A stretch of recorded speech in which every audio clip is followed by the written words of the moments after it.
Maka Allah Subhanahu wa Ta'ala mengutus Nabi Syeds alaihissalam untuk pergi ke seluruh penjuru alam semesta untuk membuat batasan alam jin, setan, dan alam manusia. Assalamualaikum warahmatullahi wabarakatuh. Sahabat yang dirahmati Allah, jin adalah makhluk gaib yang tidak kasat mata. Mereka bisa melihat manusia, tapi tidak sebaliknya. Namun ada yang mengatakan kalau dulu manusia ternyata bisa melihat jin. Seandainya bukan karena Nabi Syeds, manusia sampai sekarang bahkan masih bisa melihatnya. Benarkah dulunya manusia bisa melihat jin? Mengapa hal ini dikaitkan dengan Nabi Syeds? Tonton dan simak video ini hingga akhir agar tidak ada kesalahpahaman dalam memahami isi cerita. Nabi Syeds adalah salah satu nabi utusan Allah Subhanahu wa Ta'ala. Nabi Syeds adalah putra Nabi Adam dan tidak termasuk dalam 25 nabi dan rasul yang tersebut dalam Al-Quran. Imam Ibnu Katsir mengatakan dalam Qasas Al-Anbiya, Syeds artinya anugerah Allah. Nama tersebut diberikan karena Nabi Adam dan Siti Hawa mendapatkan karunia putra tersebut setelah terbunuhnya Habil di tangan saudaranya sendiri, Qabil. Kisah terbunuhnya Habil oleh Qabil ini telah diabadikan oleh Allah Subhanahu wa Ta'ala melalui firman-Nya dalam Al-Quran Surat Al-Maidah ayat 27. Bacakanlah Nabi Muhammad kepada mereka berita tentang dua putra Adam dengan sebenarnya. Ketika keduanya mempersembahkan kurban, kemudian diterima dari salah satunya, Habil, tidak diterima dari yang lain, Qabil. Dia, Qabil, berkata, sungguh aku pasti akan membunuhmu. Dia, Habil, berkata, sesungguhnya Allah hanya menerima amal dari orang-orang yang bertakwa. Qabil bisa disebut sebagai awal mula angkara murka di muka bumi setelah Nabi Adam alaihissalam diturunkan ke dunia. Karena perbuatannya itu, Qabil harus menanggung dosa yang terus mengalir sampai hari kiamat. Rasulullah Shallallahu Alaihi Wasallam bersabda, tidaklah dibunuh satu jiwa dengan zalim, melainkan dosa pembunuh itu akan ditanggung pula oleh anak Adam yang bernama Qabil, karena dialah yang pertama memberi contoh pembunuhan. Hadis riwayat Bukhari dan Muslim. Hal senada juga disampaikan Rasulullah Shallallahu Alaihi Wasallam, barang siapa memulai perkara baik yang disyariatkan maka baginya pahalanya dan pahala orang yang mengikutinya sampai terjadinya hari kiamat. Dan barang siapa yang mulai perkara jelek maka baginya dosanya dan dosa orang yang mengikutinya sampai terjadinya hari kiamat. Hadis riwayat Muslim.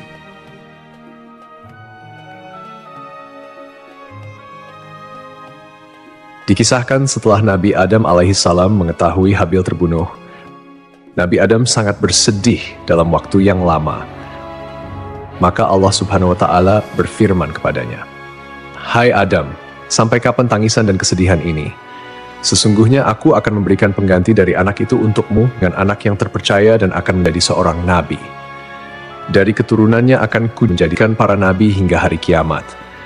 Tandanya adalah dia akan dilahirkan sendirian, tidak mempunyai saudara sekandung, dan apabila lahir anak itu, berilah ia nama Syeds. Seperti yang kita ketahui bahwa sebelumnya, setiap kali melahirkan, Hawa selalu melahirkan anak kembar. Namun, kelahiran Nabi Syeds tidak memiliki saudara kembar. Ketika Hawa mengandung Nabi Syeds, kandungannya tidak terasa berat, dan Hawa melahirkannya tanpa bersusah payah. Taj Langrudi mengatakan dalam buku Akhlak Para Nabi bahwa Syeds lahir 5 tahun setelah Habil dibunuh oleh Qabil. Dalam kitab Qasas Al-Anbiya, sebagaimana diceritakan oleh Salim Umar Alatas, disebutkan bahwa Nabi Adam sempat menderita sakit selama 11 hari sebelum wafat. Saat masih sakit, Nabi Adam berwasiat kepada Syeds untuk meneruskan wasilah kenabian. Syeds menerima beberapa wasiat dari ayahnya, termasuk perintah untuk memerangi Qabil yang durjana. Nabi Adam juga memberitahukan kepada Syeds tentang akan terjadinya topan dan kehancuran alam. Selain itu, diajarkan pula kepadanya tentang waktu-waktu ibadah dalam sehari semalam. Dikeluarkan juga seutas tali dari sutra yang memuat gambaran tentang para nabi dan orang-orang yang akan menguasai dunia. Tali tersebut diturunkan kepada Adam dari surga dan diberikannya kepada Syeds untuk dilipat dan disimpan di dalam tabut, sejenis peti yang harus terkunci. Adam lalu mencabut beberapa lembar rambut dari janggutnya dan meletakkannya ke dalam tabut sambil berkata, hai anakku, ambillah rambut-rambut ini dan bawalah bersamamu ketika menghadapi urusan yang penting. Rambut-rambut ini akan membantumu mengalahkan musuh selama masih ada bersamamu. Apabila engkau melihat rambut-rambut tersebut memutih, maka ketahuilah bahwa ajalmu telah dekat dan engkau akan meninggal pada tahun itu. Kemudian Nabi Adam mencopot cincinnya dan memberikannya kepada Syed serta menyerahkan tabut dan suhuf yang telah diturunkan kepadanya. Adam berkata, "Wahai anakku, perangilah saudaramu Kabil. Sesungguhnya Allah akan menolongmu untuk mengalahkannya." Perlu kita ketahui, kejahatan Kabil bukan hanya membunuh saudaranya Habil, tetapi Kabil tidak mengikuti syariat yang dibawa Nabi Adam dan membebaskan anak keturunannya melakukan maksiat. Tidak ada batasan antara laki-laki dan perempuan, hingga dari keturunan Kabil lah muncul alat musik yang dipakai untuk mengiringi tarian yang semakin melewati batas. Mereka terjerembab kepada budaya dan gaya hidup tanpa hijab dan aurat. Maka terjadilah perlakuan-perlakuan layaknya binatang. Tidak ada budaya malu, yang ada adalah perasaan bangga tatkala mampu melakukan hal yang tidak biasa. Jiwa mereka terpenjara dalam buaian hasrat untuk mendapatkan kepuasan. Para ulama mengatakan bahwa inilah saat awal mulanya zina. Demikianlah wasiat terakhir yang disampaikan oleh Adam kepada anaknya Syed. Diriwayatkan semenjak Adam diturunkan ke bumi, dia hidup berumur 1000 tahun. Wahab bin Munabih mengatakan, ketika Adam meninggal, Syed telah berusia 400 tahun. Dia telah diberi tabut, tali, pedang, dan kudanya yang bernama Maimun yang telah diturunkan kepadanya dari surga. Apabila kuda itu meringkik, semua binatang yang melata di bumi menyambutnya dengan tasbih. Syed telah diwasiati untuk memerangi saudaranya, Kabil. Dia pergi untuk memerangi Kabil, dan akhirnya perang itu pun berkecamuk. Itulah perang pertama yang terjadi antara anak-anak Adam di muka bumi.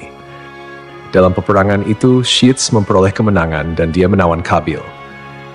Kabil sebagai tawanan berkata, "Wahai Syed, jagalah persaudaraan di antara kita."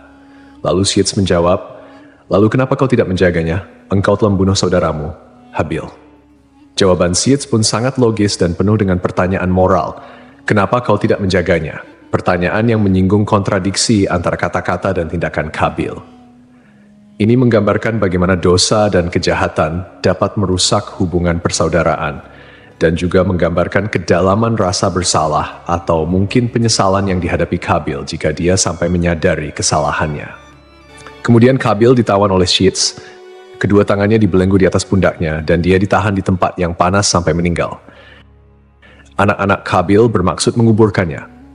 Tiba-tiba iblis datang kepada mereka dalam rupa malaikat. Iblis berkata kepada mereka, "Jangan dikubur di dalam bumi." Iblis membawakan 2 batu hablur yang telah dilubangi tengah-tengahnya. Dia menyuruh mereka memasukkan Kabil ke dalam ruang antara 2 batu hablur itu, memakaikannya pakaian terindah dan meminyakinya dengan ramuan-ramuan tertentu, sehingga dia tidak akan mengering. Lalu iblis menyuruh mereka menyimpannya di sebuah rumah. Diletakkan di atas kursi yang terbuat dari emas dan memerintahkan kepada setiap orang yang masuk ke rumah itu untuk bersujud kepadanya sebanyak 3 kali. Iblis memerintahkan kepada mereka untuk merayakan upacara setiap tahun untuknya dan berkumpul di sekitarnya. Kemudian iblis mewakilkan urusan ini kepada setan. Setan itulah yang kemudian berkomunikasi dengan mereka sehingga manusia terus-menerus sujud kepada Kabil. Sementara Syed, setelah dia menunaikan tugasnya memerangi Kabil, pulang ke negeri Hindi, India, Syed terus melanjutkan tugasnya sebagai nabi dan pemimpin spiritual keturunan Adam yang taat kepada Allah. Nabi Syed dipercaya melanjutkan dakwahnya untuk mengajarkan tauhid dan hukum-hukum Allah kepada manusia. Setelah kepergian Nabi Adam dan Hawa, Allah menurunkan 50 sahifah kepada Nabi Syed. Dialah orang pertama yang mengeluarkan kata-kata hikmah. Dialah yang pertama kali melakukan transaksi dengan emas dan perak, dan orang pertama yang memperkenalkan jual beli, membuat timbangan dan takaran, dan dialah orang pertama yang menggali barang tambang dari dalam bumi. Mengenai kisah Nabi Syed memisahkan alam manusia dengan alam jin seperti yang dikatakan bahwa Syed mendapatkan tugas dari Allah. Ia mendapat mandat meneruskan wasilah kenabian. Nabi Adam juga sempat mengingatkan Syed untuk menjaga kerahasiaan mandat tersebut agar tidak sampai diketahui oleh putranya yang pendengki, Kabil. Salah satu tugasnya adalah membuat batas antara alam manusia dan jin. Sebelum Syed bertugas, dahulu masih bisa dilihat jin atau syaitan yang berkeliaran. Jarak mereka dengan manusia tidak ada. Belakangan, Adam telah diperlihatkan jumlah manusia, angka keturunannya yang bertambah. Kemudian Nabi Adam AS berdoa semoga ada di antara anaknya yang melanjutkan risalah. Kemudian terpilihlah di antara anaknya yakni Sits menjadi orang yang menutup pandangan manusia melihat jin. Pada saat itu tidak ada batasan dunia antara jin dan manusia. Dan hal tersebut menjadikan manusia bisa melihat jin yang sedang beraktivitas layaknya manusia. Akan tetapi, berkat doa dari Nabi Sits, salah satu anak Nabi Adam manusia kini tidak bisa lagi melihat jin dan memisahkan antara dunia jin dan manusia. Kisah tersebut perlu dikaji lebih mendalam mengenai sumber-sumber yang syahih yang dapat dipercaya. Tidak ada riwayat atau kisah spesifik yang secara langsung menghubungkan beliau dengan peristiwa ini. Dalam Islam, jin adalah makhluk gaib yang diciptakan oleh Allah dari api tanpa asap, dan mereka memiliki dunia mereka sendiri yang berbeda dengan manusia. Tidak ada keterangan yang sahih yang menjelaskan bahwa ada masa tertentu di mana manusia bisa melihat jin secara umum dan kemudian kemampuan itu hilang.